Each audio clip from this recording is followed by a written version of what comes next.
छाया ने लिखा है, अनुमान, मान्यता, कल्पना के बिना जीवन कैसा होगा, उसमें मन का क्या रोल होता है।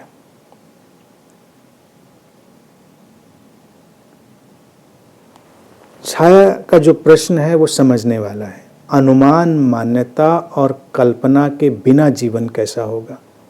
इस प्रश्न को थोड़ा ठीक किया जाए तो इसको ऐसे रखा जा सकता है कि अनुमान, मान्यता और कल्पना में जो ग्रस्तता है, जो इन्वॉल्वमेंट है या उससे जो हमारी आसक्ति है, उसके बिना जीवन कैसा होगा और उसमें मन का रोल कैसा होगा।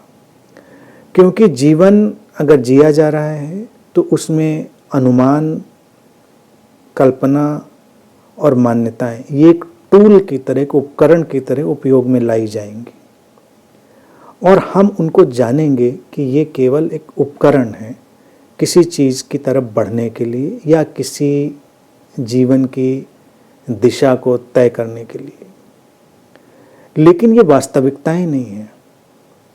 मन का रोल, मन एक प्रोसेस है, मन एक प्रक्रिया है, मन एक इंस्ट्रूमेंट है। वो अनुमान के थ्रू भी, अनुमान के माध्यम से भी काम करता है, वो मान्यता के माध्यम से भी काम करता है, वो कल्पना के माध्यम से भी काम करता है। ये सब मन के हिस्से हैं, उसके टूल्स हैं, वो उसकी पूरी वेब को बनाते हैं। तो अनुमान पूरी तरह व्यर्थ प्रक्रिया नहीं है। देखिए, पशु अनुमान बहुत सारी चीज़ों का नहीं लगाते हैं, वो उनका फिक्स्ड है। मनुष्य बहुत सारी चीज़ों के बहुत सारे अनुमान पैदा करता है। बहुत अनुमान पैदा करता है तो बहुत संभावनाएं भी खोलता है। मान्यताएं हाइपोथेसिस हैं। हम कोई मान्यता क्रिएट करके जीवन को एक आकार दे सकते हैं। जैसे वो ढांचा है, कोई सांचा है, मान्यता एक किस्म का सांचा है।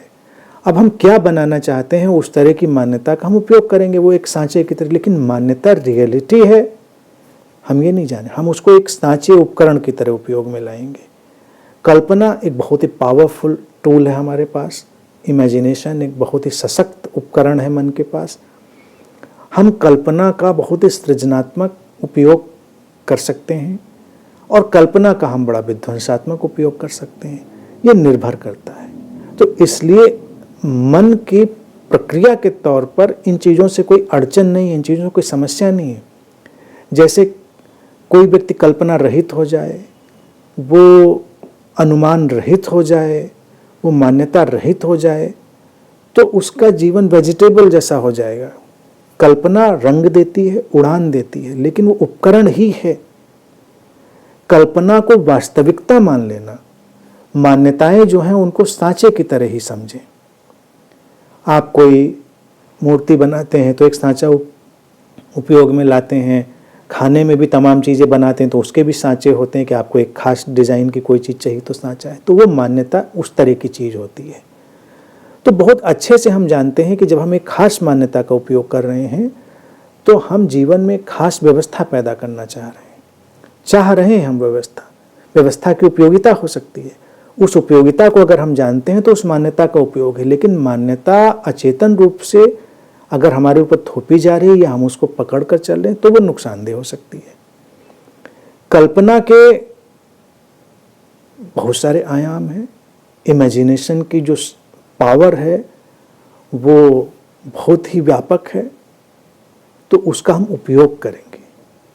इसीलिए उनको हमें हटाना नहीं अपने जीवन से, उनको उपकरण की तरह स्वीकार करना है। बस उनसे जो आसक्ति है, अटैचमेंट है, उसको विदा कर देना है और उसके परिणाम पर ध्यान देना है। जैसे मान लीजिए आप कोई भी मान्यता का सांचा उपयोग करते, जैसे मान लीजिए आपको कोई खाने का आइटम बनाना था, अब आपको एक गुजिया बनानी थी। जैसे हमको गुजिया का उदाहरण इसलिए आ रहा है कि उसका सांचा मैंने देखा है। अब तमाम चीज़ों के सांचे होते हैं, इडली का सांचा होता है चीज़ों का। तो होली में हम लोगों के यहाँ गुजिया बनती थी, उसको उसमें सांचे में भर के उसको बनाते हैं। तमाम चीज़ों के सांचे आते हैं आजकल, एक उदाहरण के लिए बता रहा हूँ। हम उसको उपयोग करने के बाद सांचे को उठा कर रख देते हैं, फिर हम गुजिया या जो भी चीज़ हमने प्रोड्यूस करी तो उसको एंजॉय करते हैं। अब सांचा हमारे लिए उतना महत्वपूर्ण नहीं रह गया। हमने एक चीज़ प्रोड्यूस करी थी, उसके लिए उसका उपयोग था। मान्यता एक खास सांचा था जिससे एक हमने खास चीज़ पैदा करी थी।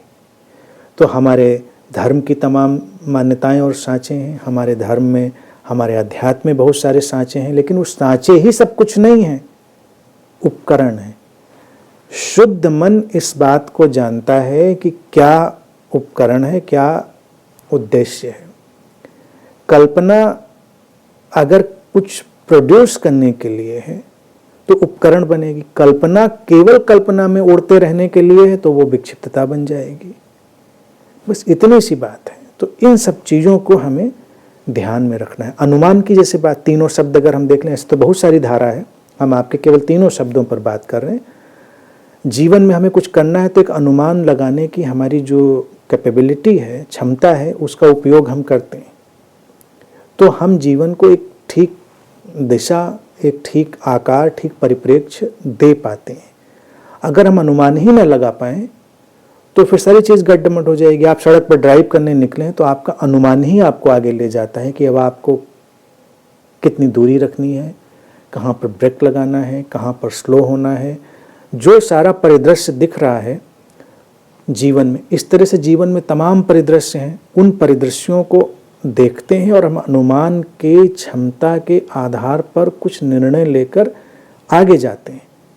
लेकिन कोई बैठे बैठे बस अनुमान ही लगा रहा है तो वो एबनॉर्मलिटी में कन्वर्ट हो जाएगा। इसीलिए मन एक बहुत ही संवेदनशील, बहुत ही सेंसिटिव स्ट्रक्चर है जिसके सारे उपकरण उपयोगी हैं, लेकिन उनका दुरुपयोग उस मन के संवेदनशील ढांचे को तितर बितर भी कर सकता है।